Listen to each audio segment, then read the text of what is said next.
Hello and welcome to a new episode of Car Loop TV. In this episode we're quite excited. We have a bass box. Yes, a bass box.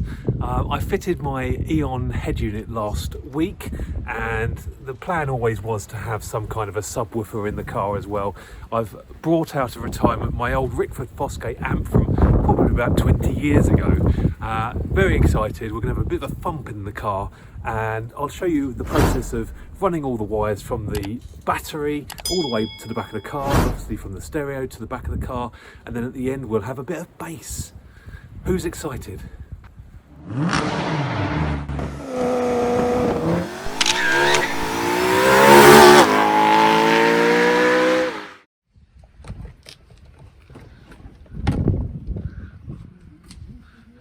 Just removing some trim here because obviously we need to put a wire through there from the engine bay down the side of the door and out the back. So as we can see here, we've put a dowel through underneath the glove box and poked it through to the engine compartment to bring the live cable through. As you can see the end here, Lee's just tying the cable to the dowel and is going to pull it through, or I might pull it through. Someone's going to pull it through. So in this case we've not needed to remove the glove box, which is a bit easier. We've got Speedy on set as well. Hello Speedy. Yeah. Hello mate. It will be time. Pull it. There we go. That's the power cable coming through to the engine compartment so we can fuse it to the battery. So what we're attempting to do under here is get to a little channel that runs underneath the door sill right to the front of the car. And we want to run the RCAs, the remote cable and the power cable just down here. It looks like just underneath here. The team effort here today. This car is of one of those eras where you've actually got a space saver spare wheel. I mean, you don't get them on a new car anymore, do you? I've always felt them, they're quite helpful to have a spare wheel. Is that coming here? It's coming up too high, mate. It's on top of the sill. You have to undo the bolt and how's that? Is that going? No, it's still on top of the sill. So we've decided we're going to remove that screw just there, which will release the 3/4 panel, trying to lever it at the top there, and it will just go pop and hopefully not break at the same time. There we go, there's the pop. So we've got a little wire just on the back there we need to remove. Hold up. Not actually sure what that's for. Is it a tweeter, is it? Yeah. It is a tweeter, yeah. Just have a look on the back side of that. So we had the tweeter just there, where we had to, and then we got looks like some clips and things all around it that hold it in place. And the speaker is actually attached to the car still, so that's just a filter. Okay, lovely. We had to move that to interior trim because we couldn't get to the channel underneath the sill there. So now we can. We've got good access. I'm not sure. Hopefully. Let's see if it's coming through. I've got it. It's all the way. Oh, okay, pull it out then. It's all the way. So we've got the dowel going through the sill and we're just attaching the RCAs and the remote cable and the power cable to it, and hopefully it will pull through this underneath this sill just here, you see, Basically on the bulkhead. underneath the bulkhead. Where the Murray loom is. Yeah, so it should come out somewhere around there. There we go. And that's where Volkswagen saw fit to wire the loom through, so obviously they would have done it before they put any interior in. Speedy's using a whole roll of insulation tape on that one, but it's probably best to be overkill rather than not enough. I know what's coming off in there. You need to wrap it, Speedy. That's what you need to do. You're gonna have You need to be safe. Push it through. Right, I'm gonna. Strap it up. That's what they always say. Wrap it up. Right. Be safe. Oh, right, careful. I'm just gonna ease it so it doesn't catch this edge of the sill. Just put the tip in. You don't want to start tearing insulation off it on the edge. No. Of the sill. Nice and carefully. Do you want some lubrication? James, can you take the rod out of the boot? I can. Yeah. Pull it. Pull. Where's that screwdriver, James? Just down there. It's just, look, just there, look, popped up. Oh, I can see the tip.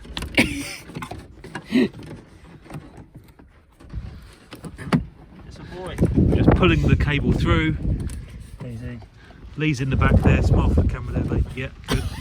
Pulling it through, pulling it through. Speedy's feeding it. Oh, careful, careful. How much do we need? Just pull it all through and we'll, you know. Actually need some. Oh, of course, yeah. Okay, perhaps leave it at that point then. I'll leave it there, mate. Yeah. That's So about that's- enough to get you up to the head unit. Okay, right you are. And the and the remote, yeah. You're right.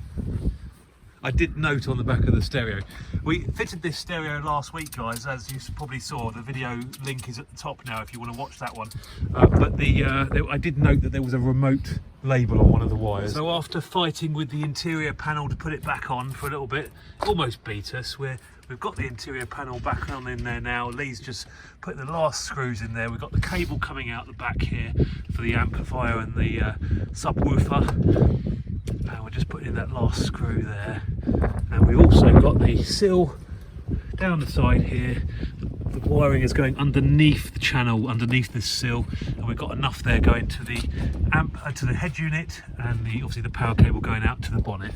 We haven't put a fuse in yet, but we're getting to that point in a moment. Lee is behind the stereo again, and we're just putting the wiring where it needs to go, to remote cable and also the RCAs.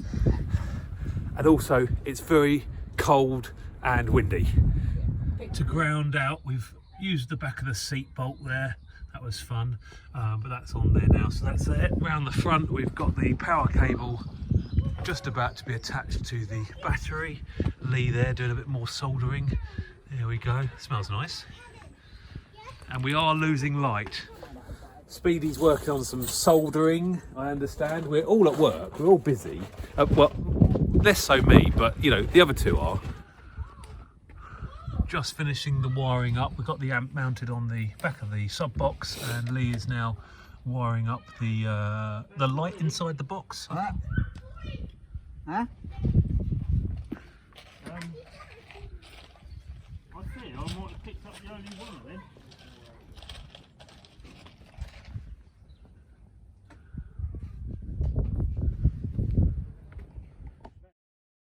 Things didn't go exactly to plan last night. We ran out of time, it got dark, and the amp wouldn't work, which is kind of annoying. That was my Rickford Fosgate that I'd had in storage for probably about 15 years or so, and unfortunately it wouldn't power up. So it had power, we checked that, we checked the remote cable, all fine, and it ended the job unfortunately. But we do have some good news. I was able to source a new amp today, and I'm going to attempt to fit that by myself today, and I'll see how we get on. First, we just started with removing the fuse so that we don't get any power to the amp, and now I'm going to have a go at fitting the new amp. And what I've done is I've fitted the power, earth and remote to the amp. And good news, guys, we have a power LED illuminated on the amp.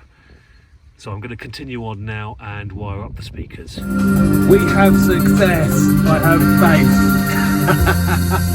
I mean, it's just crudely put in there at the moment, but I'm going to, now that I know that it all works, make sure the wiring looks a bit better and screw it down and all that kind of business. Very happy. I'll show you the end result at the end. I've added an extra piece of wiring in here, and I've put the amp on the back there like that. I am missing some pieces though. There's an end cap that goes on here, and I do have them. These things here that go on the end of the amp, but I'm missing some screws, so I need to find some screws to put that on properly.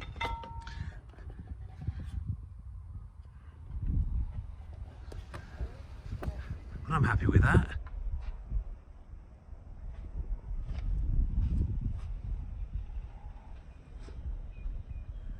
So that's the job complete, guys. Success. I've got some decent bass in the car now, and it does need some setting up with the other speakers. I've done my best, but I've got some friends that can help me with that in more detail to try and get the best sound out of it. But thank you for sticking with this video. It's taken 2 days to film, and obviously the first amp was knackered. I I don't know what's wrong with that. It was sitting in my cupboard for a good 15 years or so. So things go wrong. It was in a dry place, but I don't know what's gone wrong with that. We'll see. Please like and subscribe to the video if you liked it, and more videos to come on the VW Scirocco. Thanks, guys.